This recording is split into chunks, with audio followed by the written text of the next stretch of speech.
മരണത്തിന് ശേഷം മനുഷ്യൻ എന്ത് സംഭവിക്കുന്നു എന്ന് വ്യക്തമാക്കുവാൻ തുടങ്ങിയിട്ടുള്ളതാണ് ഓരോ മതങ്ങളും. അത് വ്യക്തമല്ലാത്ത മതങ്ങൾ വെറും മാനുഷിക ചിന്താധാരകൾ മാത്രമാകുന്നു.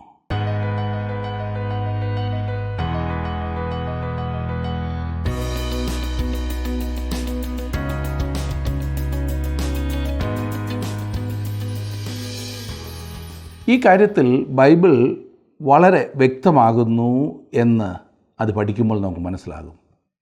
മനുഷ്യ ജീവിതത്തെക്കുറിച്ചുള്ള ദൈവോദ്ദേശം ശവക്കുഴി കൊണ്ട് തീരുന്നതല്ല, പിന്നെയോ ക്രിസ്തുവിനോടുകൂടെ നിത്യത മുഴുവൻ നീണ്ടു നിൽക്കുന്നതാണ് എന്ന് ബൈബിൾ പഠിപ്പിക്കുന്നു.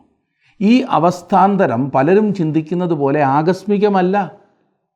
കൊരിന്ത്യർക്കെഴുതിയ 1-ാം ലേഖനം 15-ാം അധ്യായത്തിൻ്റെ 46 വാക്യങ്ങളിൽ പൗലോസ് പറയുന്നത് മനുഷ്യൻ മരിച്ചാൽ പുനരുത്ഥാനം ചെയ്യുമെന്നാണ്.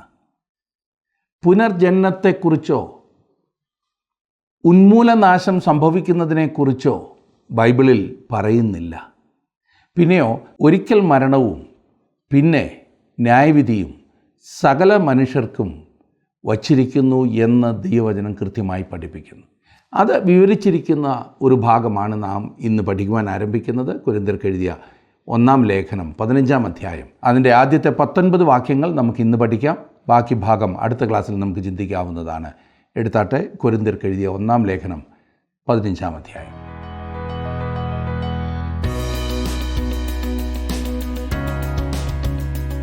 സാമൂഹികവും സാൻമാർഗികവും സഭാപരവുമായ ക്രമക്കേടുകളെപ്പറ്റി പ്രതിപാദിച്ചതിന് ശേഷം ഉപദേശപരമായ പിശക് തിരുത്തുകയാണ് പൗലോസ് ഈ 15-ാം അധ്യായത്തിൽ. ഇവിടെ പൗലോസ് 3-ാമത്തെ വലിയ ആത്മീകതയിലേക്ക് വരുന്നു. അവൻ ആദ്യം ജഡീകത്വത്തെക്കുറിച്ച് സംസാരിച്ചത് താങ്കൾ ഓർക്കുമല്ലോ. കൊരിന്ത്യർക്ക് വളരെ പ്രധാനപ്പെട്ടതായി തോന്നിയിരുന്ന വിഷയങ്ങളെ, അതെ, നമുക്കും ഇന്ന് വലിയ കാര്യമായി തോന്നുന്നത് തന്നെ പൗലോസ് ആദ്യം അത് കൈകാര്യം ചെയ്തു. അതിനുശേഷം പൗലോസ് ജഡീകത്വത്തിൽ നിന്നും ആത്മീകത്വത്തിലേക്ക് തിരിഞ്ഞു. ഓരോ വിശ്വാസിക്കും പരിശുദ്ധാത്മാവിൽ നിന്നും ഓരോ വരം ഉണ്ടെന്നറിയുന്നത് എത്രയോ വലിയ സംഗതിയാണ്. ദൈവം താങ്കൾക്കും എനിക്കും ഓരോ വരം നൽകി ഈ ഭൂമിയിൽ പ്രവർത്തിപ്പാൻ നമ്മെ ആക്കിയിരിക്കുന്നു എന്നതിനേക്കാൾ വലിയ കാര്യം എന്താണ്? അത് മാത്രമോ, നമ്മെ ക്രിസ്തുവിനോടുകൂടെ പങ്കാളികളാക്കിയിരിക്കുകയാണ്. അതെ, അവനെ അറിയിക്കുന്ന ആ പ്രക്രിയയിൽ നാമും പങ്കാളികളാണ്. എത്ര വലിയ പദവിയല്ലേ! ഇതൊക്കെ പറഞ്ഞതിന് ശേഷം പൗലോസ് ആ വലിയ സ്നേഹഗീതത്തിലേക്ക് നമ്മെ കൊണ്ടുവരികയാണ്. സ്നേഹത്തിൻ്റെ ആ മഹത്തായ അധ്യായം. എല്ലാ വരങ്ങളും സ്നേഹത്തിൽ വേണം പ്രാവർത്തികമാക്കേണ്ടത് എന്ന് പൗലോസ് വളരെ വ്യക്തമായി നമ്മോട് സംസാരിച്ചു. അതുമാത്രമല്ല, സ്നേഹം പരിശുദ്ധാത്മാവിൻ്റെ ഒരു ഫലമാകും. നമ്മുടെ പരിശ്രമത്താൽ ഉണ്ടാക്കിയെടുക്കാവുന്ന ഒന്നല്ല സ്നേഹം. അത് നമുക്ക് നൽകിയിരിക്കുന്നതത്രേ. മറ്റെന്തിനേക്കാളും ഉപരി നാം ഒരു വിശ്വാസിയുടെ ജീവിതത്തിൽ ആത്മാവിൻ്റെ ഫലമായി ഈ സ്നേഹം കാണേണ്ടതുണ്ട്. തുടർന്ന് നാം 3-ാമത്തെ വലിയ ആത്മീകതയിലേക്ക് വന്നിരിക്കുകയാണ്. അത് ക്രിസ്തുവിൻ്റെ പുനരുത്ഥാനം എന്ന വസ്തുതയും നമ്മുടെ ഓരോരുത്തരുടെയും പുനരുത്ഥാനം എന്നതുമത്രേ. 14-ാം അധ്യായത്തിൻ്റെ 33-ാം വാക്യത്തിൽ നാം വായിച്ചു, ദൈവം കലക്കത്തിൻ്റെ ദൈവമല്ല, സമാധാനത്തിൻ്റെ ദൈവമത്രേ എന്ന്. 34-ാം വാക്യം, വിശുദ്ധന്മാരുടെ സർവ്വസഭകളിലും എന്ന പോലെ സ്ത്രീകൾ സഭായോഗങ്ങളിൽ മിണ്ടാതിരിക്കട്ടെ, ന്യായപ്രമാണവും പറയുന്നത് പോലെ കീഴടങ്ങിയിരിക്കാൻ അല്ലാതെ സംസാരിപ്പാൻ അവർക്ക് അനുവാദമില്ല. ഇവിടെ എന്താണ് പൗലോസ് സംസാരിക്കുന്നത്? ഇവിടുത്തെ പശ്ചാത്തലത്തിൽ ഇവിടെ പറയുന്നത് അന്യഭാഷയെക്കുറിച്ചാണെന്നത്രേ കരുതേണ്ടത്. ഒരു സ്ത്രീ സഭയിൽ സംസാരിക്കുവാൻ പാടില്ല എന്നല്ല പൗലോസ് പറയുന്നത്. പിന്നെയോ ഒരു സ്ത്രീ സഭയിൽ അന്യഭാഷയിൽ സംസാരിക്കരുത് എന്നത്രേ. ഇത് അനേകർക്കും ബുദ്ധിമുട്ടുണ്ടാക്കുന്ന കാര്യമാണ്. ഈ വിഷയത്തിൽ പലപ്പോഴും സകല ക്രമവും തെറ്റിക്കുന്നത് ഈ പ്രിയപ്പെട്ടവരാണ് എന്ന് തോന്നാറില്ലേ? ഒരുപക്ഷെ അന്നും അതുതന്നെ ആയിരുന്നിരിക്കാം വിഷയം. 35-36 വാക്യങ്ങൾ. അവർ വല്ലതും പഠിപ്പാൻ ഇച്ഛിക്കുന്നുവെങ്കിൽ വീട്ടിൽ വെച്ച് ഭർത്താക്കന്മാരോട് ചോദിച്ചു കൊള്ളട്ടെ. സ്ത്രീ സഭയിൽ സംസാരിക്കുന്നത് അനുചിതമല്ലോ. ദൈവവചനം നിങ്ങളുടെ ഇടയിൽ നിന്നോ പുറപ്പെട്ടത് അല്ല, നിങ്ങൾക്ക് മാത്രമോ വന്നത്. സഭകളെ അവഗണിക്കത്തക്കവണ്ണം കൊരിന്ത്യർ സ്വാതന്ത്ര്യം കാണിക്കുന്നത് എന്താണെന്ന് അപ്പോസ്തലൻ ചോദിക്കുന്നു. അവർക്ക് വിശേഷാൽ അധികാരമൊന്നുമില്ലെന്ന് അവർ മറന്നുപോയിരിക്കുന്നു. 37-38 വാക്യങ്ങളിൽ നാം കാണുന്നത്, താൻ പ്രവാചകനെന്നോ ആത്മികനെന്നോ ഒരുത്തന് തോന്നുന്നുവെങ്കിൽ ഞാൻ നിങ്ങൾക്ക് എഴുതുന്നത് കർത്താവിൻ്റെ കൽപ്പനയാകുന്നു എന്ന് അവൻ അറിഞ്ഞുകൊള്ളട്ടെ. ഒരുവൻ അറിയുന്നില്ലെങ്കിൽ അവൻ അറിയാതിരിക്കട്ടെ. ഇതൊരു ശരിയായ പരീക്ഷ തന്നെ. ഇന്നൊരു വ്യക്തി താൻ അന്യഭാഷ സംസാരിക്കുന്നു എന്ന് പറയുന്നു, എന്നിരിക്കട്ടെ, ഞാനൊരു പ്രവാചകനാണ്, അല്ലെങ്കിൽ ഞാൻ ആത്മീയനാണ് എന്നവൻ പറയുന്നു എന്നിരിക്കട്ടെ, അവൻ മനസ്സിലാക്കിയിരിക്കേണ്ട ഒരു കാര്യം എന്തെന്നാൽ പൗലോസ് ദൈവത്തിൻ്റെ കൽപ്പനയാണ് സംസാരിച്ചിരുന്നത്, തോന്നിയതൊക്കെ വിളിച്ചു പറയുകയല്ലായിരുന്നു എന്ന് ചുരുക്കം. 39 വാക്യം, അതുകൊണ്ട് സഹോദരന്മാരെ, പ്രവചനവരം വാഞ്ചിപ്പിൻ, അന്യഭാഷകളിൽ സംസാരിക്കുന്നത് വിലക്കുകയും അരുത്, സകലവും ഉചിതമായും ക്രമമായും നടക്കട്ടെ. ഇവിടെ ഇതാ ഏറ്റവും നല്ല വരം വാഞ്ചിപ്പാൻ വീണ്ടും നമ്മെ പ്രോത്സാഹിപ്പിക്കുന്നു. വാസ്തവത്തിൽ ദൈവവചനം പഠിപ്പിക്കാനുള്ള വരമാണ് ശ്രേഷ്ഠവരം. സകലവും ഉചിതമായും ക്രമമായും നടക്കട്ടെ. ഇതൊരു വലിയ പ്രമാണമായിട്ടാണ് ഇന്ന് പല ആരാധനകളും ഉചിതമായിട്ടാണോ ക്രമമായിട്ടാണോ പോകുന്നത്? ആകെ കലപിലയല്ലേ? ദൈവിക കാര്യങ്ങൾ നടക്കേണ്ടത് ഇങ്ങനെയല്ല എന്ന് പൗലോസ് അവരോട് പറയുകയാണ്. ഇനി നമുക്ക് 15-ാം അധ്യായത്തിലേക്ക് വരാം. ഈ 15-ാം അധ്യായത്തിൽ ഞാൻ പറഞ്ഞല്ലോ, മൂന്നാമത്തെ വലിയ ആത്മീയതയിലേക്ക് വന്നിരിക്കുകയാണ് ഇവിടെ. ക്രിസ്തുവിൻ്റെ പുനരുത്ഥാനം എന്ന വസ്തുതയും നമ്മുടെ ഓരോരുത്തരുടെയും പുനരുത്ഥാനം എന്നതും അത്രേ ക്രിസ്തീയ വിശ്വാസത്തിൻ്റെ മഹത്വം. അതെ, ക്രിസ്തീയ വിശ്വാസത്തിൻ്റെ മഹത്വം എന്തെന്നാൽ ജീവിതം മരണത്തോടുകൂടി അവസാനിക്കുന്നതായി അത് കാണുന്നില്ല. ആകെ എല്ലാം കൂടി ഉള്ളത് ഈ ആയുസ് മാത്രമാണെന്ന് നാം കരുതുന്നില്ല. അസ്തമയത്തിനപ്പുറമുള്ള ഉദയത്തിലേക്ക് ക്രിസ്തീയ വിശ്വാസം എപ്പോഴും നോക്കുന്നു. ക്രിസ്തീയ വിശ്വാസം ആ നിത്യതയിലേക്ക് കണ്ണും നട്ടിരിക്കുകയാണ്. എത്ര വലിയ പ്രത്യാശയാണിത് നൽകുന്നത്! ജീവിതത്തിന് അർത്ഥവും ലക്ഷ്യവും നൽകുന്ന വേറൊരു വസ്തുതയാണിത്. ഒരു നിത്യതയിൽ ജീവിക്കുവാനാണ് ഞാൻ ആഗ്രഹിക്കുന്നത്. അവിടെ എത്തുവാൻ എനിക്ക് ധൃതിയൊന്നും ഇല്ല. എനിക്ക് കഴിയുന്നത്രയും ഈ ആയുസ്സിൽ തന്നെ ജീവിക്കുവാനാണ് ഞാൻ ആഗ്രഹിക്കുന്നത്. കാരണം ഇതാകുന്നു ശുശ്രൂഷയുടെ സ്ഥലം എന്ന് ഞാൻ ചിന്തിക്കുന്നു. ഇതാകുന്നു ഒരുക്കത്തിൻ്റെ സ്ഥലം എന്ന് ഞാൻ കരുതുന്നു. നാം ഇവിടെ ചെയ്യുന്നതിനെ ആശ്രയിച്ചാണ് പ്രതിഫലം നിശ്ചയിക്കുന്നത് എന്ന് ഞാൻ അറിയുന്നു. മാത്രമല്ല, എൻ്റെ കണക്കിൽ ഏതാനും ചില സൽപ്രവൃത്തികൾ കൂടി ചേർക്കുവാൻ ഞാൻ ആഗ്രഹിക്കുന്നു. അതുകൊണ്ടത്രേ അവൻ അനുവദിക്കുന്നത് വരെ ഇവിടെ താമസിച്ച് അവനെ ശുശ്രൂഷിക്കുവാൻ ഞാൻ താല്പര്യപ്പെടുന്നത്. അനേകരും ഇവിടെ എന്തെങ്കിലുമൊക്കെ വാരിക്കൂട്ടുവാനുള്ള ശ്രമത്തിലാണ്. ഇവിടെ എല്ലാം നിലനിൽക്കുമെന്നാണ് ചിന്തിക്കുന്നത്. എന്നെ ശ്രദ്ധിക്കുന്ന പ്രിയ സുഹൃത്തെ, യേശുക്രിസ്തുവിൻ്റെ പുനരുത്ഥാനം നൽകുന്ന ആ ഉന്നതമായ കാഴ്ചപ്പാട് നമുക്ക് ഓരോരുത്തർക്കും ഉണ്ടായിരുന്നെങ്കിൽ എത്ര നന്നായിരുന്നു. അവൻ്റെ സ്വർഗാരോഹണത്തിൻ്റെ കാഴ്ചപ്പാട് നമുക്ക് നഷ്ടപ്പെട്ടിരിക്കുന്നു. താൽക്കാലികമായ കാര്യങ്ങളിലാണ് ഇന്ന് നമ്മുടെ ശ്രദ്ധ. ഇത് വിശ്വാസികൾ എന്ന് അഭിമാനിക്കുന്നവരുടെ ജീവിതത്തിൽ ദുരന്തത്തിന് മുകളിൽ ദുരന്തം വരുത്തി വെക്കുകയാണ് ചെയ്യുന്നത്. ക്രിസ്തീയ ജീവിതത്തിൻ്റെ ഉന്നത അനുഭവങ്ങളെ വിട്ടിട്ട് ഇന്ന് അനേകരും ഈ ലോകത്തിൻ്റെ ചപ്പും ചവറും തിരയുകയാണ്. ആ വലിയ ദർശനത്തിലേക്ക് നമുക്ക് മടങ്ങി വരാം. പുനരുത്ഥാനത്തിൻ്റെ ഈ വലിയ അധ്യായം വാസ്തവത്തിൽ സുവിശേഷമാകുന്നു വിവരിക്കുന്നത്. സുവിശേഷത്തിൻ്റെ ഏറ്റവും പ്രധാനപ്പെട്ട ഭാഗം ക്രിസ്തുവിൻ്റെ പുനരുത്ഥാനം ആകുന്നു എന്ന് ഇത് വ്യക്തമാക്കുന്നു. വാസ്തവത്തിൽ അതില്ലാതെ മറ്റെല്ലാം ക്രിസ്തുവിൻ്റെ മരണം പോലും അർത്ഥശൂന്യമാണ്. റോമാലേഖനം 4-ാം അധ്യായത്തിൻ്റെ 25-ാം വാക്യത്തിൻ്റെ വെളിച്ചത്തിൽ അവനെ നമ്മുടെ അതിക്രമങ്ങൾ നിമിത്തം മരണത്തിന് ഏൽപ്പിച്ചും നമ്മുടെ നീതീകരണത്തിനായി ഉയർപ്പിച്ചും ഇരിക്കുന്നു. തൻ്റെ മരണത്താൽ അവൻ നമ്മുടെ പാപങ്ങൾ കുറവ് ചെയ്തു. എന്നാൽ അവൻ്റെ ഉയർത്തെഴുന്നേൽപ്പിനാൽ അവൻ നമുക്ക് സ്വർഗത്തിലേക്കുള്ള പ്രവേശനം ഉറപ്പാക്കി തന്നു. നാം അവൻ്റെ നീതിയിലാണ് നിൽക്കുന്നത്. നമ്മുടെ അതിക്രമങ്ങൾ നിമിത്തം അവൻ ഏൽപ്പിക്കപ്പെട്ടു. എന്നാൽ നമ്മുടെ നീതീകരണത്തിനായി അവൻ ഉയർപ്പിക്കപ്പെട്ടു.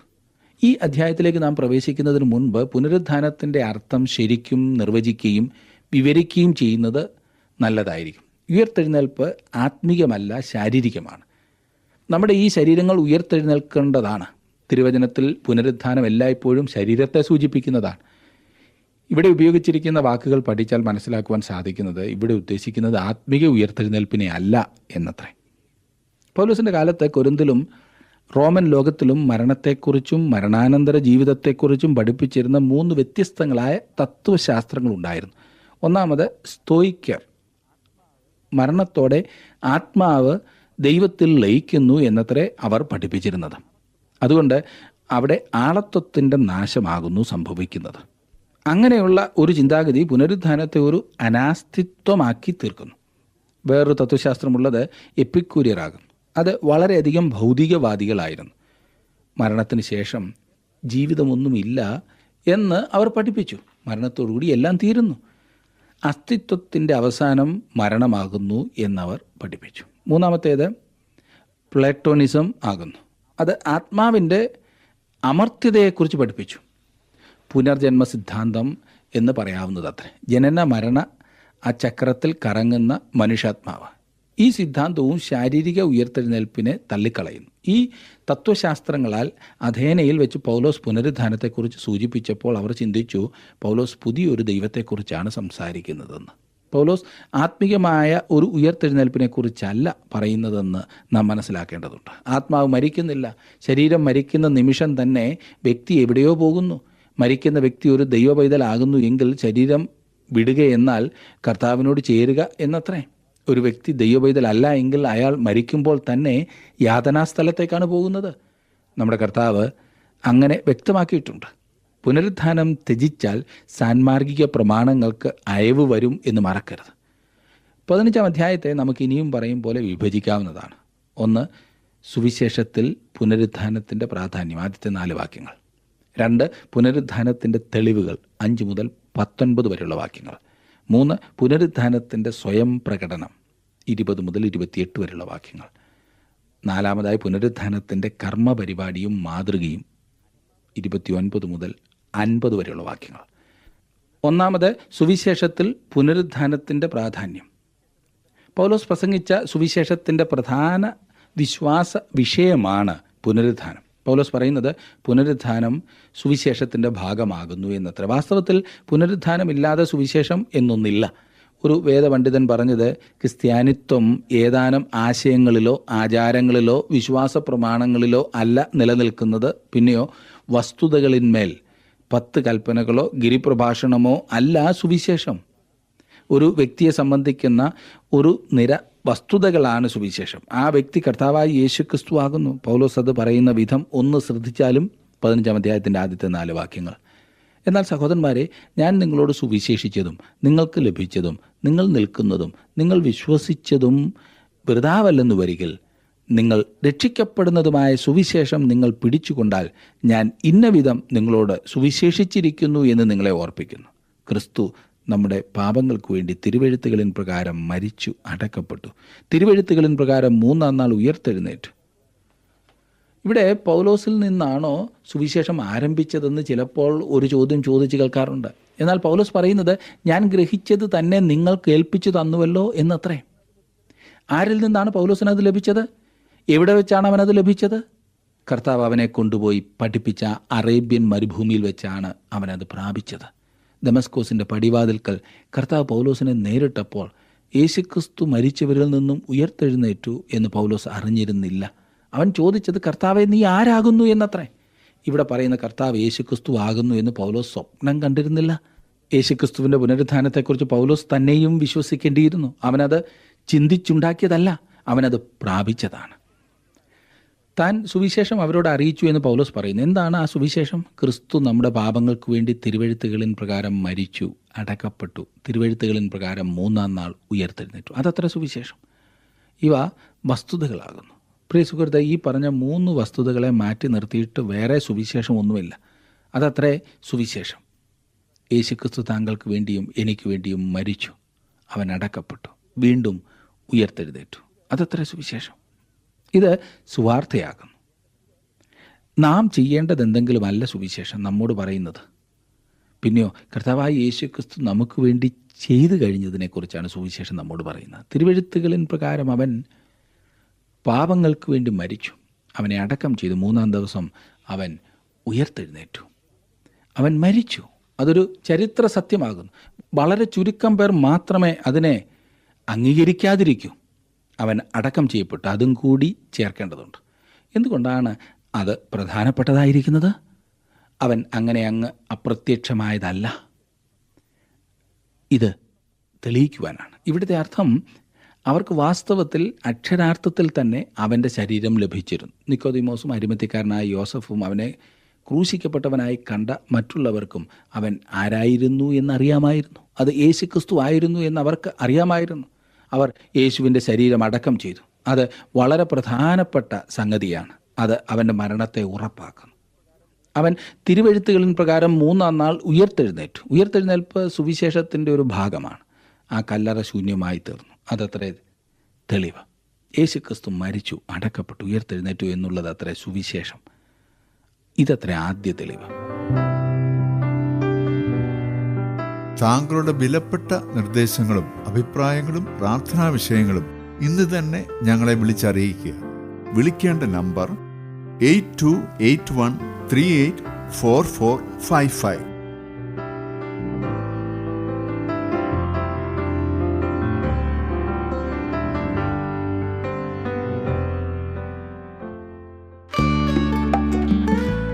ഇന്നത്തെ പ്രോഗ്രാം താങ്കൾക്ക് ഇഷ്ടപ്പെട്ടുവോ? എങ്കിൽ ഉടൻ തന്നെ ഞങ്ങൾക്കൊരു മിസ് കോൾ തരിക. അടുത്ത വിജയി ഒരുപക്ഷെ താങ്കളായിരിക്കാം.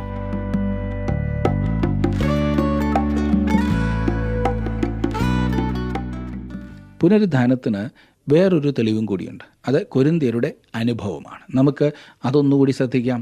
എന്നാൽ സഹോദരന്മാരെ, ഞാൻ നിങ്ങളോട് സുവിശേഷിച്ചതും നിങ്ങൾക്ക് ലഭിച്ചതും നിങ്ങൾ നിൽക്കുന്നതും നിങ്ങൾ വിശ്വസിച്ചതും വൃഥാവല്ലെന്ന് വരികിൽ നിങ്ങൾ രക്ഷിക്കപ്പെടുന്നതുമായ സുവിശേഷം നിങ്ങൾ പിടിച്ചുകൊണ്ടാൽ ഞാൻ ഇന്നവിധം നിങ്ങളോട് സുവിശേഷിച്ചിരിക്കുന്നു എന്ന് നിങ്ങളെ ഓർപ്പിക്കുന്നു. നിങ്ങൾ വിശ്വസിച്ചതും വൃഥാവല്ലെന്ന് വരികിൽ, അതായത് ഇതൊരു അർത്ഥശൂന്യമായ വിശ്വാസം അല്ലെന്ന് വരികിൽ. അർത്ഥശൂന്യമായൊരു വിശ്വാസം ഉണ്ടെന്നുള്ളത് തീർച്ചയാണ്. എന്നാൽ അവൻ പറയുന്നത് നിങ്ങൾ രക്ഷിക്കപ്പെടുന്നതുമായ സുവിശേഷം എന്നത്രേ. പുനരുദ്ധാനത്തിൻ്റെ തെളിവ് സഭയാകുന്നു.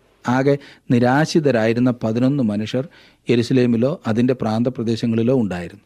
അവർ തങ്ങളുടെ പണ്ടത്തെ തൊഴിലായ മീൻപിടുത്തത്തിലേക്ക് പോകുവാൻ തയ്യാറായി നിൽക്കുകയാണ്. അവർ തങ്ങൾക്ക് വഹിക്കാവുന്നതിലധികം പ്രശ്നങ്ങളെ ഇതിനോടകം അഭിമുഖീകരിച്ചു കഴിഞ്ഞിരിക്കുകയാണ്. ഇനിയും എന്തെങ്കിലും കൂടി നേരിടുവാൻ അവർ തയ്യാറല്ല. യേശു മരിച്ചെങ്കിൽ കല്ലറയിൽ നിന്നും അവർക്ക് അവൻ്റെ മൃതശരീരം ആവശ്യമില്ല. അത് അവിടെ തന്നെ ഇരിക്കുവാനാണ് അവരും ആഗ്രഹിച്ചത്. തങ്ങൾക്ക് കൂടുതൽ പ്രശ്നം മാത്രം ഉണ്ടാക്കുവാൻ കഴിയുന്ന ഒരു ശരീരം മോഷ്ടിക്കുവാൻ വേണ്ടി മാത്രം അവർ റോമൻ മുദ്ര പൊട്ടിച്ച് റോമൻ പടയാളികളെ അഭിമുഖീകരിക്കുകയില്ല. അങ്ങനെ ചെയ്യുന്നത് ഏറ്റവും വലിയ അപകടം മാത്രം ക്ഷണിച്ചു വരുത്തുന്ന ഒരു മണ്ടത്തരം ആയിരിക്കും. തുടർന്ന് എന്ത് സംഭവിച്ചു? യേശുക്രിസ്തു മരിച്ചവരിൽ നിന്നും ഉയർത്തെഴുന്നേറ്റു എന്നുള്ള വാർത്ത അവർക്ക് ലഭിച്ചു. ആ വസ്തുത ഈ പുരുഷന്മാരെ ആകെ രൂപാന്തരപ്പെടുത്തി. ആ വിപ്ലവകരമായ വസ്തുത സഭയെ സ്ഥാപിക്കുന്നതിന് കാരണമായി. കഴിഞ്ഞ 19 നൂറ്റാണ്ടുകളായി കോടിക്കണക്കിന് ആളുകൾ പറഞ്ഞ ഒരു കാര്യം എന്തെന്നാൽ യേശുക്രിസ്തു ജീവിക്കുന്നു. ഹല്ലേലൂയ, അവൻ ഉയർത്തെഴുന്നേറ്റ് ജീവിക്കുന്നു. ക്രിസ്തുവിൻ്റെ പുനരുദ്ധാനം കൂടാതെ സഭ എന്നതിനെ വിശദീകരിക്കുവാൻ താങ്കൾക്ക് സാധ്യമല്ല സുഹൃത്തെ. യേശുക്രിസ്തുവിൻ്റെ മരണ പുനരുദ്ധാനങ്ങളാലാണ് ഞാൻ രക്ഷിക്കപ്പെട്ടിരിക്കുന്നത്. അവൻ്റെ പുനരുദ്ധാനമില്ലാതെ എനിക്ക് സുവിശേഷം ഒന്നും ഉണ്ടായിരിക്കുകയില്ല. ജീവനുള്ള ക്രിസ്തു ഉണ്ടായിരിക്കുകയില്ല. രക്ഷകനും ഉണ്ടാകുകയില്ല. വിശ്വാസികളുടെ സമൂഹത്തിൻ്റെ അസ്തിത്വമാണ് പുനരുദ്ധാനത്തിൻ്റെ രണ്ടാമത്തെ ഏറ്റവും വലിയ തെളിവ്. വേറൊരു തെളിവുമുണ്ട്. അവൻ നമ്മുടെ പാപങ്ങൾക്ക് വേണ്ടി തിരുവെഴുത്തുകളിൻ പ്രകാരം മരിച്ചു. അവനെ അടക്കം ചെയ്തു. തിരുവെഴുത്തുകളിൻ പ്രകാരം അവൻ 3-ാം ദിവസം ഉയർത്തെഴുന്നേറ്റു. ഏത് തിരുവെഴുത്ത്? അതെ, പഴയ നിയമം. ആ തിരുവെഴുത്ത് പൗലോസ് ഫിലിപ്പിയിലേക്കും അവിടെ നിന്നും തെസ്സലോനിക്കയിലേക്കും തുടർന്ന് അഥേനയിലേക്കും കൊരിന്തിയിലേക്കുമൊക്കെ പോയപ്പോൾ അദ്ദേഹത്തോടൊപ്പം ഉണ്ടായിരുന്നെങ്കിൽ എന്ന് ഞാൻ ആഗ്രഹിക്കുകയാണ്. ഞാൻ ചിന്തിക്കുന്ന അദ്ദേഹം എല്ലായിടത്തും ഒരു ചർമ്മപത്രം, അതെ പഴയ നിയമം കൊണ്ടുപോയിരുന്നു എന്നത്രേ. അല്പം ഭാവന ചെലുത്തി ഒന്ന് ചിന്തിക്കൂ. പൗലോസ് യഹൂദന്മാരുടെ ഏതെങ്കിലും ഒരു പള്ളിയിൽ ചെന്ന് യേശുവിൻ്റെ മരണത്തെക്കുറിച്ച് സംസാരിച്ചു എന്നിരിക്കട്ടെ. ഉടനെ യഹൂദന്മാർ പറയും, ഈ പറയുന്നത് തിരുവെഴുത്തുകളിൽ ഒന്നുമില്ലല്ലോ. ഉടനെ അവൻ ഉൽപ്പത്തി പുസ്തകം തുറന്ന് ഇസഹാക്കിൻ്റെ യാഗത്തെക്കുറിച്ച് സംസാരിക്കും. അബ്രഹാമിന് എങ്ങനെ ആ ബാലനെ തിരികെ കിട്ടി, അതുപോലെ ദൈവവും തൻ്റെ പുത്രനെ നമുക്ക് ഈ യാഗമായി തരുവാൻ മടിച്ചില്ല. തുടർന്നവൻ മോശയിക ന്യായപ്രമാണത്തിലെ ഈ യാഗത്തിലേക്ക് തിരിച്ച് സംസാരിക്കും. ലേവ്യ പുസ്തകത്തിലെ 5 യാഗങ്ങൾ എങ്ങനെ ക്രിസ്തുവിനെ കാണിക്കുന്നു എന്ന് പൗലോസ് വിശദീകരിക്കും. തുടർന്ന് പാപപരിഹാരത്തിൻ്റെ മഹാദിവസത്തെക്കുറിച്ചും ക്രിസ്തുവിൻ്റെ മരണത്തെയും പുനരുദ്ധാനത്തെയും പ്രതിനിധീകരിക്കുന്ന 2 ആട്ടുകൊറ്റന്മാരെക്കുറിച്ചും പൗലോസ് പറയും. അതുമാത്രമല്ല, അവൻ അഹരോൻ്റെ തളിർത്ത വടിയും യോനായുടെ പുസ്തകത്തിലെ കാര്യങ്ങളുമൊക്കെ എടുത്ത് ക്രിസ്തുവിൻ്റെ പുനരുദ്ധാനത്തെക്കുറിച്ച് വിവരിക്കും. അതെ, അങ്ങനെ അനേകം ഭാഗങ്ങൾ വിവരിക്കുവാനുണ്ട്. യേശുക്രിസ്തു മരിച്ച് ഉയർത്തെഴുന്നേൽക്കണമായിരുന്നു എന്ന് പഴയ നിയമത്തിൽ നിന്നും പൗലോസ് അവരെ കാണിക്കണമായിരുന്നു. പഴയ നിയമത്തിൻ്റെ പ്രത്യാശ ഈ ആയുസ്സിൽ മാത്രമല്ല, പിന്നെയോ വരുവാനുള്ള ഒരു ജീവിതം കൂടിയായിരുന്നു.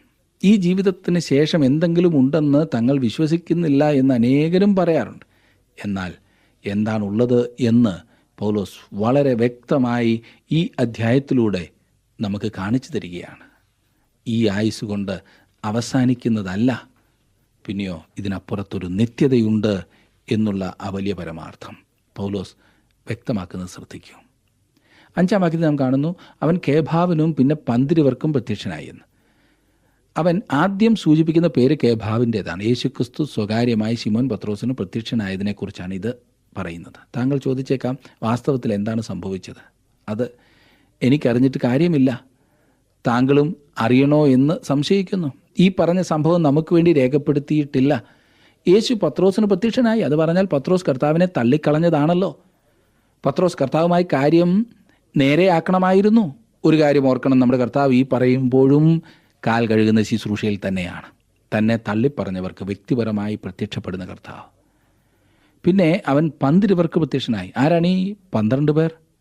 അവൻ പത്രോസിന് വ്യക്തിപരമായി പ്രത്യക്ഷപ്പെട്ടു. പിന്നീട് അവൻ 10 പേർക്ക് ഒരുമിച്ച് പ്രത്യക്ഷപ്പെട്ടു. ഈ പറഞ്ഞ സമയം ആയപ്പോഴേക്കും യൂദാ മരിച്ചിരുന്നുവല്ലോ. ശിഷ്യന്മാരുടെ ആ കൂട്ടത്തിന് മൊത്തം പറഞ്ഞിരുന്ന പേരാണ് 12 എന്നുള്ളത്.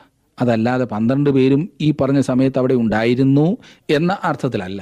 എന്നിരുന്നാലും നിങ്ങൾ അവരെ എല്ലാം ഒരുമിച്ച് ചേർത്ത് പൗലോസിനെയും കൂട്ടിയെന്നാൽ നമുക്ക് 12 പുരുഷന്മാരെ കണക്ക് കാണിക്കുവാൻ സാധിക്കല്ലേ. 6-ാം വാക്യം, അനന്തരം അവൻ 500-ലധികം സഹോദരന്മാർക്ക് ഒരുമിച്ച് പ്രത്യക്ഷനായി. അവർ മിക്കപേരും ഇന്നുവരെ ജീവനോടിരിക്കുന്നു, ചിലരോ നിദ്ര പ്രാപിച്ചിരിക്കുന്നു. ഒരു സമയത്ത് 500-ലധികം ആളുകൾ യേശുവിനെ ഉയർത്തെഴുന്നേറ്റവനായി കണ്ടു. ഞാൻ ചിന്തിക്കുന്നത് ഇത് ഗലീല കടലിൻ്റെ അരികിൽ ആയിരിക്കുമെന്നത്രേ. അവൻ അവരെ ഗലീലയിൽ കാണാം എന്ന് പറഞ്ഞത് ഓർക്കുന്നുവല്ലോ. അതുകൊണ്ട് ഞാൻ കരുതുന്നത് അവൻ്റെ യഥാർത്ഥ അനുയായികൾ അവനെ കാണുവാനായി ഗലീലയിൽ വരെ പോയി എന്നത്രേ. അവനെ അവിടെ കണ്ടവർ 500-ൽ-അധികം പേരുണ്ടായിരുന്നു എന്ന് പൗലോസ് പറയുന്നു. പുനരുദ്ധാനം ചെയ്ത ക്രിസ്തുവിനെ കണ്ടവർ വളരെയാണെന്ന് തെളിയിക്കുകയാണ് പൗലോസ് ഇവിടെ ചെയ്യുന്നത്. ഇവരിൽ മിക്ക പേരും ഈ ലേഖനം എഴുതുന്ന സമയത്ത്, അതായത് പുനരുദ്ധാനത്തിന് ശേഷം 25ഓളം വർഷം കഴിഞ്ഞ് ജീവനോടിരുന്നിരുന്നു. പുതിയ നിയമ വിശുദ്ധന്മാരുടെ മരണത്തെ കാണിക്കുവാൻ നിദ്ര എന്ന വാക്കാണ് ഉപയോഗിക്കുന്നത്. എത്ര ആശ്വാസപ്രദമായ ചിന്ത. പൗലോസ് വാദിക്കുന്നത് പുനരുദ്ധാനം ചെയ്ത ക്രിസ്തുവിനെ കണ്ട ഇവർ മരിച്ചിട്ട് പുനരുദ്ധാനം ഇല്ലെന്ന് വരുമോ? അടുത്ത 2 വാക്യങ്ങളിൽ കാണുന്നത് 7-8. അനന്തരം അവൻ യാക്കോബിനും പിന്നെ അപ്പോസ്തലന്മാർക്കും എല്ലാവർക്കും പ്രത്യക്ഷനായി. എല്ലാവർക്കും ഒടുവിൽ അകാല പ്രജ പോലെയുള്ള എനിക്കും പ്രത്യക്ഷനായി. അവൻ യാക്കോബിന് പ്രത്യക്ഷനായി. ഇത് പ്രത്യേകമായുള്ളൊരു പ്രത്യക്ഷത ആയിരുന്നിരിക്കും. വീണ്ടും അപ്പോസ്തലന്മാർ എല്ലാവരും അവനെ കണ്ടു. ഒടുവിലായി പൗലോസ് അവനെ കണ്ടു. അതേ സുഹൃത്തെ, അവനെ നേരിൽ കണ്ട ഒരു വ്യക്തിയുമായി തർക്കിച്ച് ജയിക്കുവാൻ പ്രയാസമാണ്. തനിക്കുണ്ടായ പ്രത്യക്ഷതയെക്കുറിച്ച് പറയുമ്പോൾ അകാല പ്രജ പോലെയുള്ള എന്നാണ് പൗലോസ് സ്വയം പരിചയപ്പെടുത്തുന്നത്. മറ്റുള്ള അപ്പോസ്തലന്മാരുമായി താരതമ്യം ചെയ്ത് പറയുകയാണ്. അവർ കർത്താവിൻ്റെ ശിഷ്യന്മാരായും പിന്നീട് അപ്പോസ്തലന്മാരായും ശുശ്രൂഷിക്കുമ്പോൾ താൻ സഭയെ ഉപദ്രവിക്കുന്നവനും ക്രിസ്തുവിൻ്റെ ശത്രുവുമായി നടക്കുകയായിരുന്നു. മറ്റവരെ പോലെ ശിഷ്യത്വത്തിൽ നിന്ന് അപ്പോസ്തലത്വത്തിലേക്ക് ക്രമേണ വരികയല്ല പൗലോസ് ചെയ്തത്.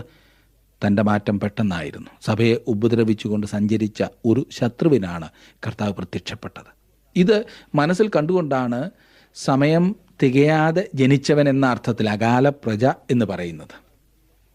9-ഉം 10-ഉം വാക്യങ്ങളിലേക്ക് നാം വരുമ്പോൾ അവിടെ നാം കാണുന്നത്, ഞാൻ അപ്പോസ്തലന്മാരിൽ ഏറ്റവും ചെറിയവനല്ലോ, ദൈവസഭയെ ഉപദ്രവിച്ചതിനാൽ അപ്പോസ്തലൻ എന്ന പേരിന് യോഗ്യനുമല്ല, എങ്കിലും ഞാൻ ആകുന്നത് ദൈവകൃപയാലാകുന്നു. എന്നോടുള്ള അവൻ്റെ കൃപ വ്യർത്ഥമായതുമില്ല. അവരെല്ലാവരെക്കാളും ഞാൻ അത്യന്തം അധ്വാനിച്ചിരിക്കുന്നു. എന്നാൽ ഞാനല്ല, എന്നോട് കൂടെയുള്ള ദൈവകൃപയത്രേ.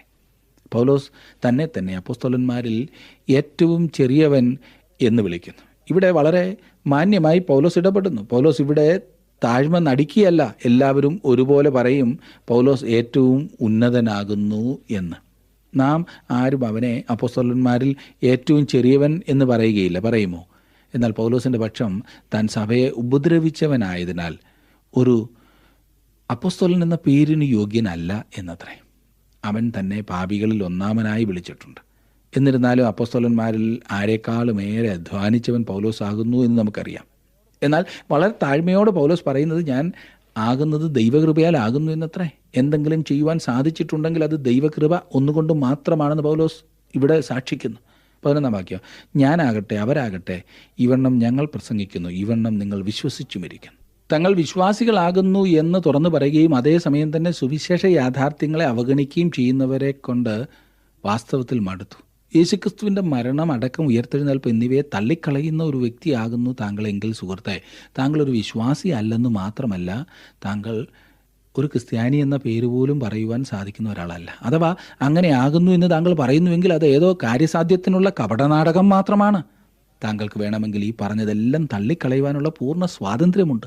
എന്നാൽ അവ തള്ളിക്കളഞ്ഞതിന് ശേഷം താങ്കൾ ഒരു ക്രിസ്ത്യാനിയാണെന്ന് പറയുവാൻ ഒരു അവകാശവുമില്ല. അത് പറഞ്ഞ് മനുഷ്യനെ വെറുതെ വഞ്ചിക്കുക ചെയ്യരുത്. അതെ, താങ്കൾ ഒരുപക്ഷെ നേതൃസ്ഥാനത്തുള്ള വ്യക്തിയാകും, അതിനുള്ള കുപ്പായവും കണ്ടെന്ന് വന്നേക്കാം. എന്നാൽ അടിസ്ഥാന സത്യങ്ങളെ തള്ളിക്കളഞ്ഞ് എങ്ങനെ അവിടെ തുടരുവാൻ സാധിക്കും?